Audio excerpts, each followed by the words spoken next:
আসসালামু আলাইকুম বন্ধুরা, কেমন আছেন? নিশ্চয়ই ভালো আছেন। তো আজকে অল্প আইলাম মানে ক্ষেত দেখবার মানে এই ক্ষেতটা মানে আমগর এই ভাই হয়।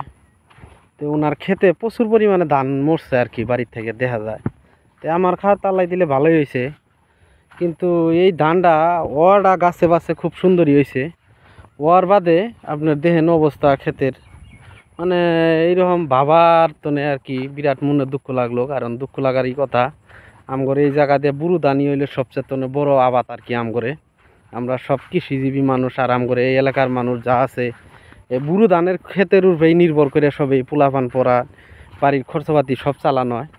তো এই ক্ষেতটা মানে খারাপ হওয়ার কারণ হইলো, যা বুঝলাম, এই যে দেখুন ধান ধান মানে দেখুন একটা ধানেরও মানে ধান চাইলাই নাই। আমরা ধান বাড়াইছে ঠিকই, বাড়ানির বাদে গুড়ার মধ্যে কালা দাগ হয়ে আপনার মানে ধানটা নষ্ট হয়ে চিড়ে হয়ে গেছে আর কি। তো এখন ঘটনা হইলো, এটা যা বুঝলাম এটা কোনো বেমার না মানে এই বেমার যেটা হয়েছে যা বুঝছি, মানে আমগর এই জায়গায় 10 টনে 12-13 বিঘা মাটি এরকম হয়েছে আর কি আমগর বাড়ির আশেপাশে। তো এই ধানটার যা বেমার বুঝলাম, এই বেমার হইলো আপনার বিছনের জন্যে। কারণ বিছন হইলো মানে আমার কাছে লাগে এটা বিছনটা ডুপ্লিকেট।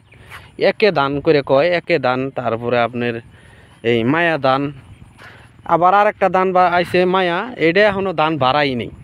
ওটাও দেখাবার চেষ্টা করুন আপনি করে। মানে কি কম আর, এই যে দেখেন আপনারা কি বা ধান ক্ষেতের অবস্থা বিরাট খারাপ।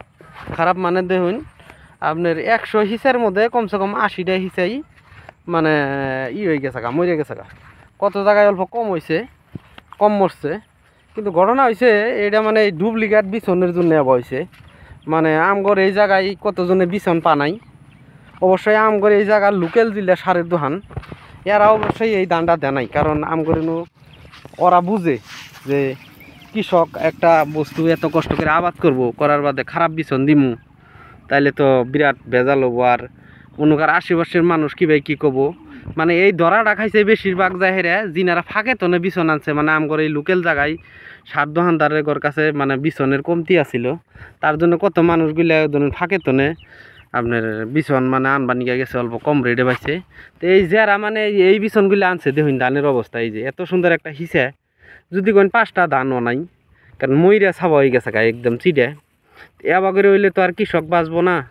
তো এখন কথা হইলো এই বস্তুগুলি অল্প আমগর আসামের মুখ্যমন্ত্রী হিমন্ত মামারে মানে বস্তুগুলি অল্প যাতে অবগত করান যায়।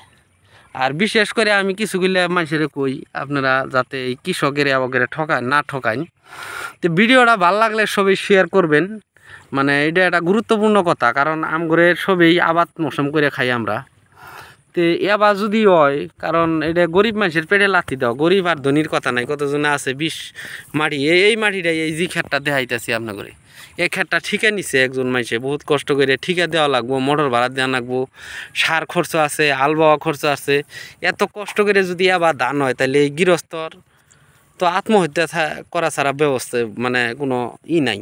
তো দেখুন এই অবস্থা, দেখুন এই দুঃখের বিষয়, এটা একটা দুঃখজনক কথা। তো ভিডিওটা দেখে ভালো লাগলে সবাই শেয়ার করবেন, লাইক করবেন, আর আমার পেজটা যিনারা ফলো করেন নাই ফলো করবেন বলে আশা করি।